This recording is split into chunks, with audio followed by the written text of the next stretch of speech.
A warm welcome to 84 TV Radio News Update, coming to you from Abuja, Nigeria's capital city. I am Jessica Ochai.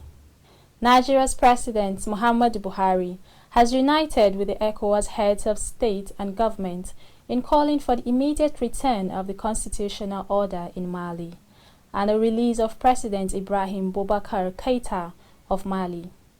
At a virtual ECOWAS extraordinary session on the situation in Mali, the president stated that the removal of the Malian leader could result in more crises in the country and devastating consequences for the entire West African sub-region.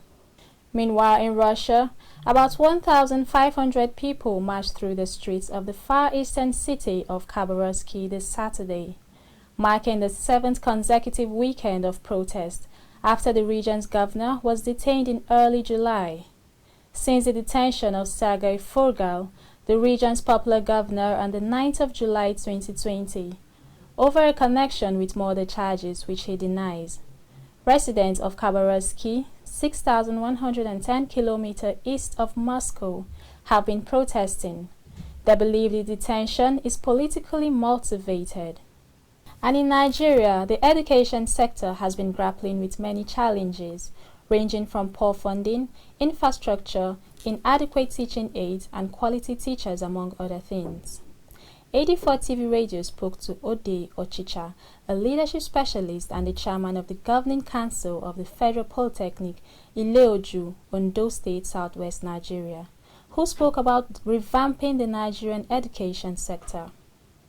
Well, it's very, very unfortunate that the reverse is the case, because for me, when I was growing in the early 60s, 70s, people were coming to Nigeria to study from Ghana, from Cameroon. University of Calabar, where I graduated from. People were coming from Calabar to study in University of Calabar. And people were even coming from Britain to study in University of Baden, because the standard of education then was very, very high. Was met the global best practice. But as time went on, it started going down. Why? Because education has not been made government's top priority. And quote me, if education is not made top priority by all chairmen, 774 chairman of Nigeria, of the 744 chairman of the 744 local government of Nigeria, there are 36 state governors plus FCT minister and the president himself. If education is not made top priority, it will come to sink. Still in Nigeria, the low patronage of insurance services in Nigeria is gradually changing. Apart from the third-party car insurance policy that the government of Nigeria enforces, other coverages, notable among them being health, life, and properties, are now being embraced. Insurance broker Jide Bello told 84 TV Radio that the COVID-19 pandemic might have been responsible for the noticeable increase in insurance patronage. It has not been a good story all this while until during this pandemic. If you look at the GDP of Nigeria, insurance contribution is 0.32, which is very, very low compared to other neighboring countries. But this pandemic actually exposed us into insurance. People beginning to realize that there is need for insurance, especially the health insurance. Now, the government itself, they will tell you, do insurance. You must have insurance for your properties, you must insure government properties and the rest of them. But the government policy might not allow that to happen. 84 TV Radio also visited some streets in Abuja, Nigeria, to gauge the awareness level and general attitude of people towards insurance companies and their operations. Insurance services in Nigeria is for the rich. Like me, that has not made enough money, I cannot go for insurance because I feel I'm just giving out the money. Because, okay, if I insure my car now and I did not get an accident at the end of the year, I feel I'm dashing out the money. The thing is that a lot of people have negative consignment or attitude towards insurance company. They feel like the insurance company, they are not doing what they ought to do. They use people and dump.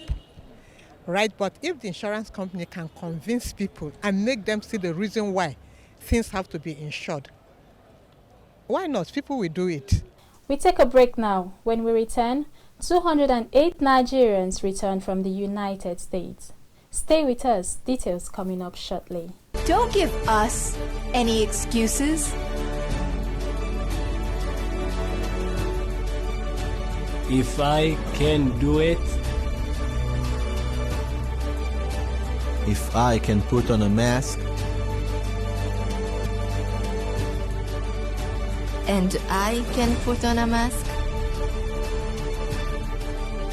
so can you. so can you. so can you. So can you.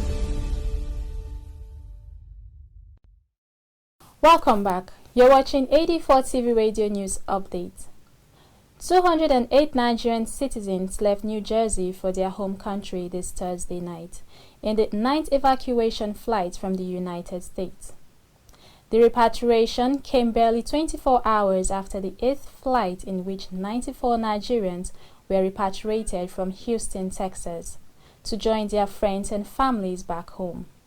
This is expected to be the final evacuation flight organized by the federal government for Nigerians stranded in the United States due to the coronavirus pandemic, barring any future plan. Now, you would think that when it comes to choosing a life path, the decision is completely yours. That's not always the case, as parents are often found guilty of meddling on the life choices of their children right from a very young age, putting in their little head careers to peak, often disregarding the innate qualities and talents that they possess.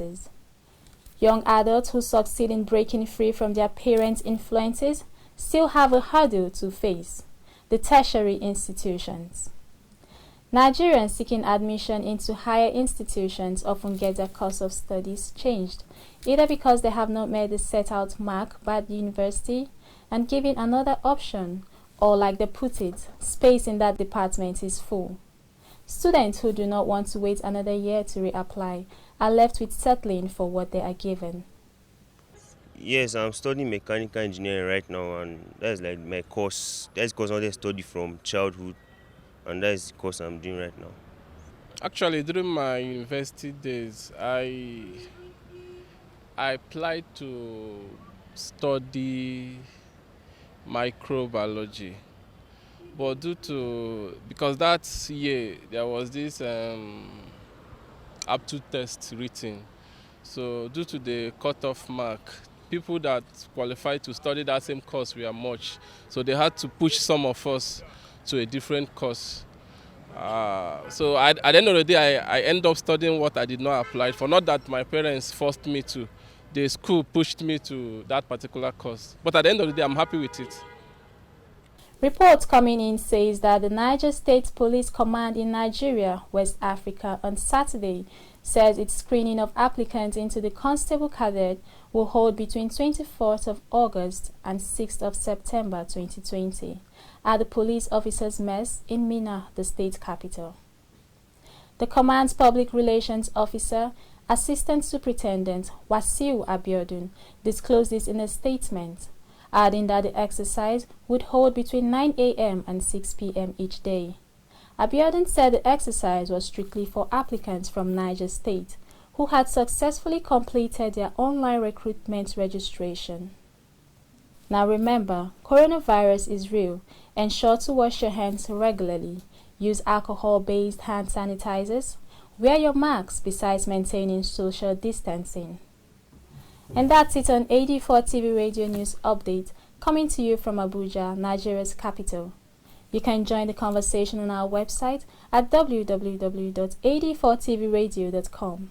Please follow us on our social media platforms at 84 TV Radio on Facebook, Twitter, LinkedIn, and Instagram. Please subscribe to our YouTube channel at 84 TV Radio as well. Many thanks for watching. I am Jessica Ochai. We love you, 84 TV Radio.